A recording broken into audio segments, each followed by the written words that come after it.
Sekarang kita akan mempelajari sistem bahan bakar diesel konvensional yang menggunakan pompa injeksi tipe inline.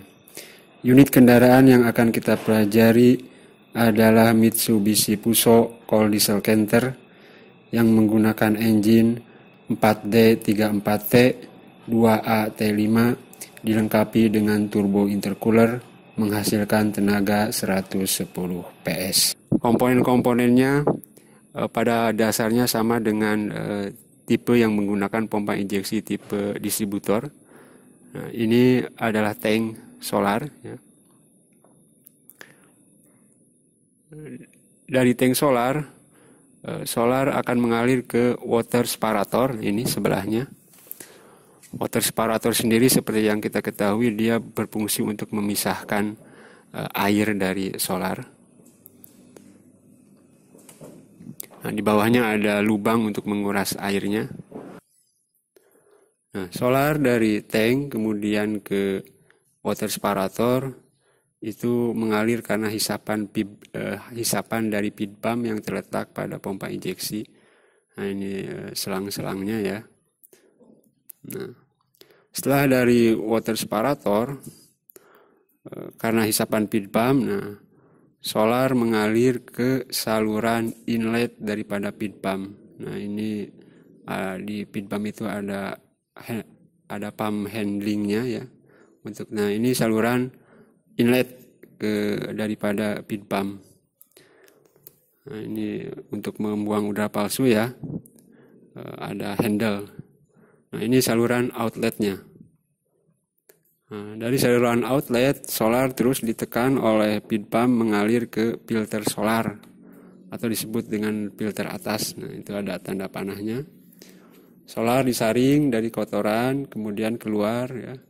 Nah, ini keluar masuk ke pompa injeksi. Jadi solar yang masuk ke pompa injeksi itu sudah bersih dari air, kemudian bersih dari kotoran.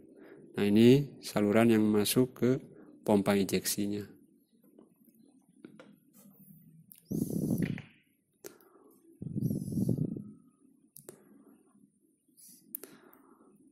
Pompa injeksi tipe inline memiliki elemen pompa yang jumlahnya sesuai dengan nozzle. Jadi kalau distributor kan satu elemen pompa untuk semua nozzle. Kalau inline dia satu nozzle dilayani oleh satu elemen pompa. Nah, ini adalah katup delivery, jumlahnya ada 4 sesuai dengan elemen pompa dan nozzle. Nanti solar dialirkan, ditekan melewati katup delivery, kemudian ke nozzle dialirkan melalui pipa tekanan tinggi ya. Nah, ini nozzle-nya. Nah, nozzle pada coal diesel canter itu berbeda dengan yang kemarin sudah kita bahas, yaitu nozzle-nya di canter itu dia memiliki penyemprotan 2, satu pilot, 2 utama atau main. Tujuannya adalah untuk mengurangi NOx dan noise. Nah, ini gambar komponen-komponen daripada nozzle yang 2 tahap atau 2 stage. Jadi dia memiliki pegas pertama, spring, kemudian second spring. Kalau yang nozzle biasa kan hanya memiliki pressure springnya 1. Itu komponen-komponen yang konvensional, nozzle konvensional bisa Anda lihat di gambar. Prinsip kerjanya sudah saya jelaskan ya. Ketika pressure springnya kalah oleh tekanan solar yang ada di bawah nozzle needle, maka nozzle needle akan terangkat dan lubang akan terbuka sehingga nozzle akan menyemprotkan solar. Nah, ini nozzle yang 2 tahap seperti itu. Ada pegas nomor 1, kemudian ada pegas nomor 2. Pegas nomor 1 itu fungsinya untuk pilot ya, untuk penyemprotan yang pilot yang pertama. Kalau pegas nomor 2 itu untuk yang utama atau main injection. Ini adalah gambar yang sudah diterjemahkan nama-namanya ke bahasa Indonesia. Nah, cara kerjanya seperti Anda lihat pada initial position itu needle tip atau nozzle needle masih tertutup. Kenapa? Karena tekanannya belum mampu melawan pegas nomor 1 maupun pegas nomor 2. Nah, kapan pegas nomor 1 terbuka itu tergantung spesifikasi, tapi di video kali ini itu dia terbuka sekitar 18 MPa ya, baru pressure spring nomor 1 akan terangkat oleh tekanan solar. Nah, ini pilot injection atau di sini disebut dengan Freilich. Nah, nozzle akan terangkat sekitar 0,04 mm sehingga Anda lihat penyemprotannya sedikit sekali ya. Yang kalah adalah pressure spring nomor 1.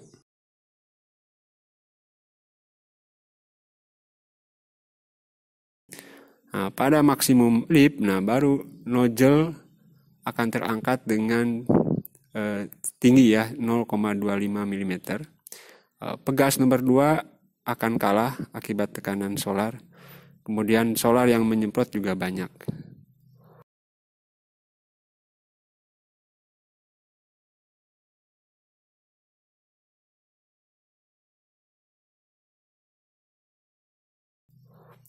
Nah, solar yang tidak disemprotkan atau pengembalian itu disalurkan kembali ke dalam tangki. Nah, ini selang pengembalinya, overflow-nya yang warna hitam ya.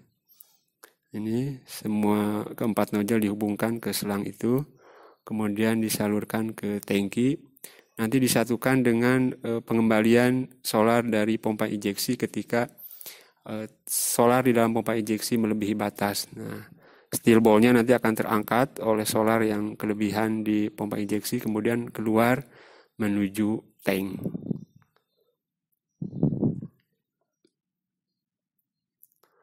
Nah, ini selang-selangnya saya perlihatkan ya.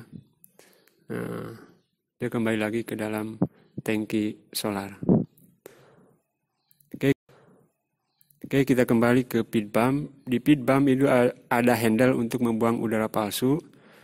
Caranya ya tinggal dipompa sampai solar keluar tanpa gelembung udara di lubang pembuangan pada filter solar. Kalau pada HIS, pada lubangnya ada pada water separator ya, dengan fuel filter. Nah, kita tekan, kocok ya, sampai keras, kemudian solar yang keluar juga tanpa gelembung. Kalau sudah tinggal tutup lagi. Nah, engine pada turbo canter ini dilengkapi dengan turbo charger. Fungsi turbo charger sendiri kan untuk memaksa udara yang masuk ke dalam silinder itu lebih banyak.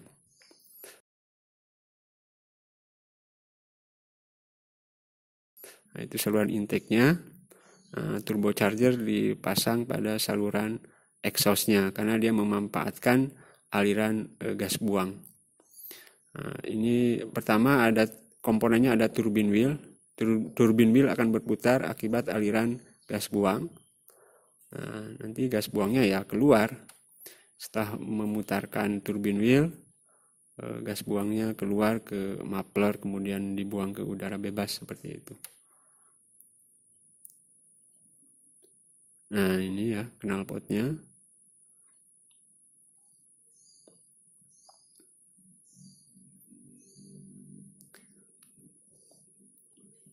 Nah, ini muffler ya. Nah, seperti itu. Nah, nanti ketika turbin wheel-nya digerakkan oleh aliran gas buang, maka si komponen kedua adalah kompresor wheel. Dia akan ikut berputar akibat putaran turbin wheel. Ketika kompresor berputar, maka kompresor akan menghisap udara ya, dari udara luar masuk melewati filter udara, kemudian nanti ditekan ke intake manifold. Nah, ini yang selang warna merah itu, ini udara yang ditekan oleh turbocharger. Nah, sebelum masuk ke intake, dia dilewatkan dulu ke intercooler, tujuannya untuk didinginkan sehingga kerapatan udaranya meningkat. Nah, ini intercoolernya terletak di depan radiator ya.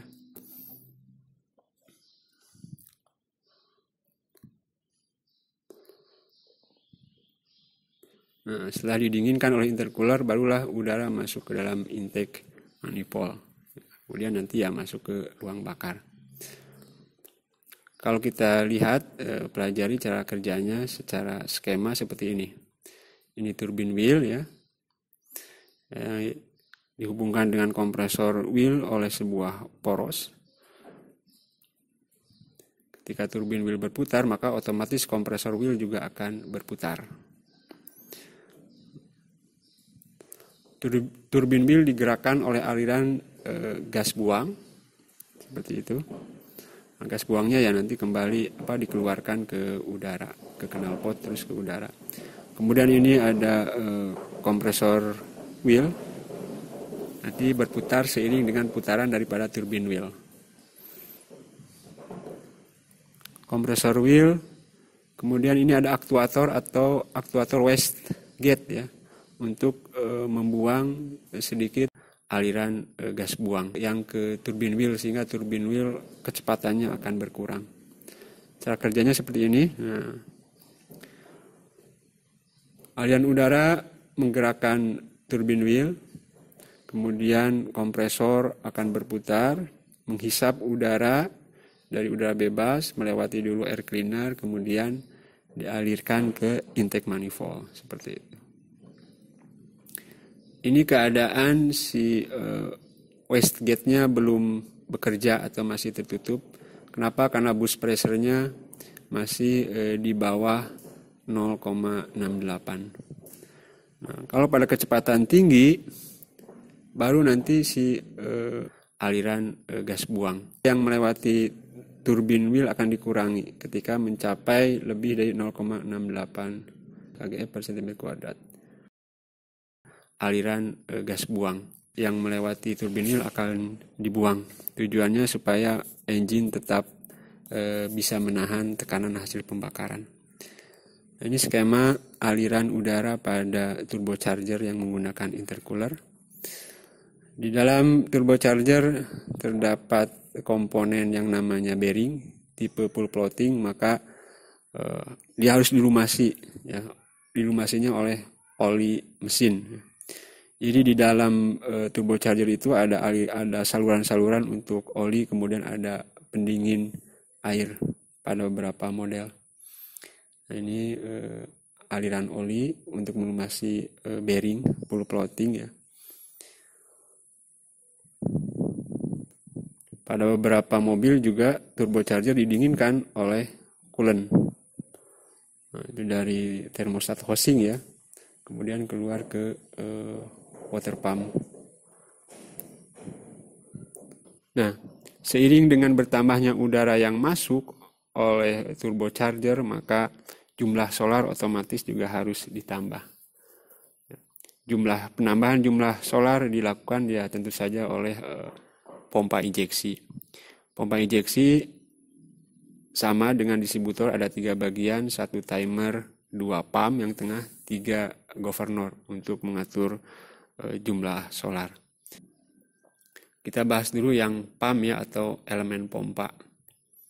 Elemen pompa seperti yang sudah dijelaskan itu sesuai dengan jumlah silinder atau jumlah nozzle untuk yang tipe inline. Di situ Anda lihat ada silinder komponennya, kemudian ada plunger gitu ya. Nah, itu gambar cara kerjanya. Pada gambar yang atas sebelah kanan itu pada yang pertama itu langkah hisap. Kemudian yang kedua itu langkah tekan sampai pengiriman, dan langkah ketiga itu langkah terakhir atau tidak ada solar yang diinjeksikan. Ketika turbocharger bekerja, itu jumlah solar akan dinaikkan. Itu dengan cara menggerakkan control rod sehingga efektif stroke-nya bertambah, dan solar pun yang menyemprot atau solar pun yang ditekan oleh si plunger bertambah juga. Seperti pada ilustrasi gambar sebelah kiri atas ya.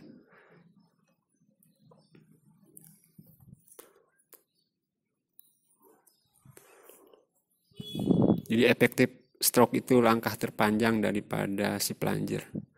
Nah, ini namanya bus kompensator yang tadi untuk menggerakkan control rod sehingga jumlah solar yang disemprotkan bertambah ketika turbocharger bekerja.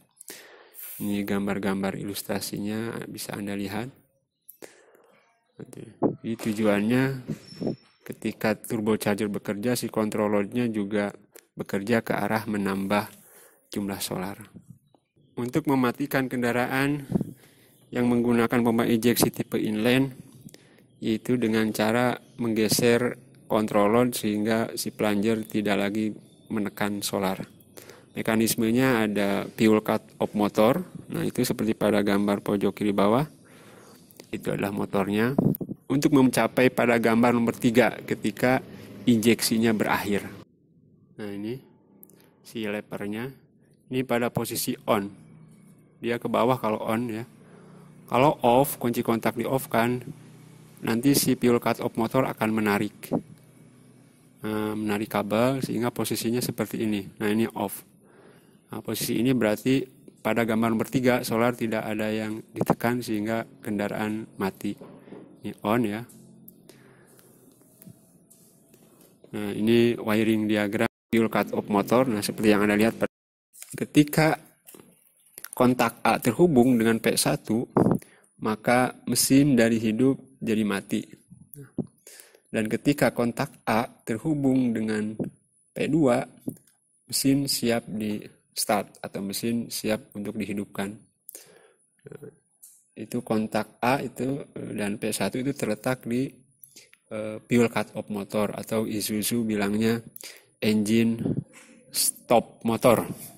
Itulah sistem bahan bakar diesel konvensional yang menggunakan pompa injeksi tipe inline pada engine 4D34T strip 2A T5 yang digunakan pada coal diesel Canter. Tentu untuk bentuk karoseri tergantung si pemilik, ada yang bak besi, kemudian ada deck, atau kemudian ada juga angkutan umum ya, ataupun chiller box seperti ini.